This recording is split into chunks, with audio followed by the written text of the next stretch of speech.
A special thank you to each of our subscribers who make this channel possible. Here's today's story.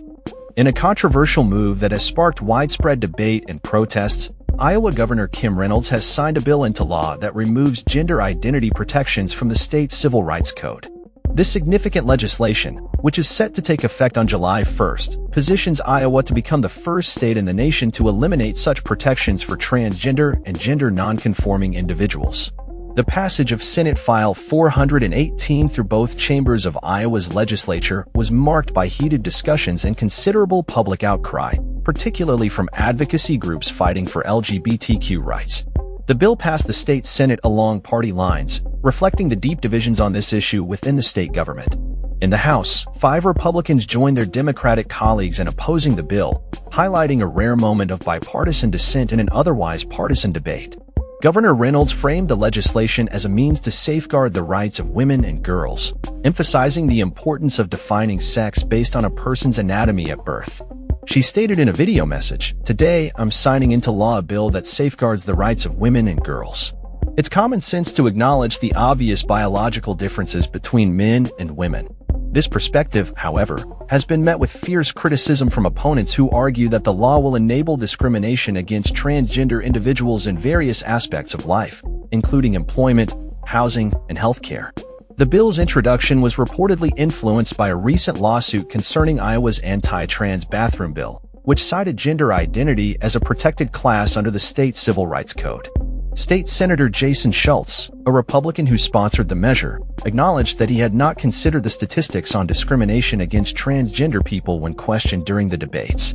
This lack of awareness has drawn ire from critics, including State Senator Bill Dotzler, who condemned the legislation as a regressive step for civil rights in Iowa, stating, "This state is going to become the first state in the nation to back up on civil rights.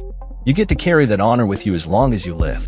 In recent years, Iowa Republicans have implemented a series of measures targeting transgender rights, including bans on trans women participating in girls' and women's sports, prohibitions on gender-affirming care for trans youth, and restrictions on bathroom access based on gender identity.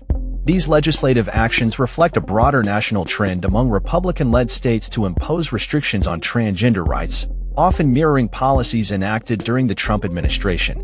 Despite the pushback from advocacy groups and many citizens, Governor Reynolds insisted that the new law aligns Iowa with federal standards and the practices of most other states.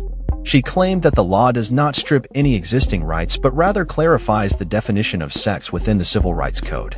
However, critics argue that the removal of gender identity protections sends a damaging message to the transgender community, further marginalizing individuals who already face significant discrimination and stigma. Democratic state representatives, including M. Tyndall, who identifies as a transgender woman, have spoken out against the bill, asserting that it aims to erase transgender existence from public life. Tyndall stated, "The purpose of this bill and the purpose of every anti-trans bill is to further erase us from public life and to stigmatize our existence. The sum total of every anti-trans and anti-LGBTQ bill is to make our existence illegal." Protests erupted at the Iowa State Capitol, with demonstrators holding signs proclaiming, "Trans rights are human rights," and chanting, "No hate in our state."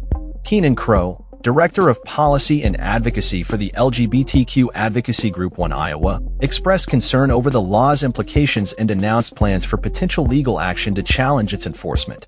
As the law is set to take effect in July, the future of gender identity protections in Iowa remains uncertain, and advocates are bracing for the potential consequences of this landmark legislation.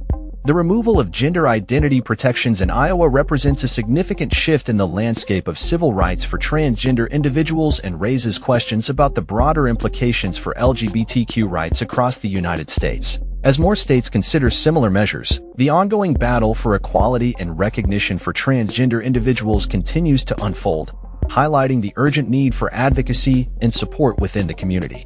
That's all for this story. We upload videos every day covering many different subjects, so hit that subscribe button to stay informed. Thanks for watching.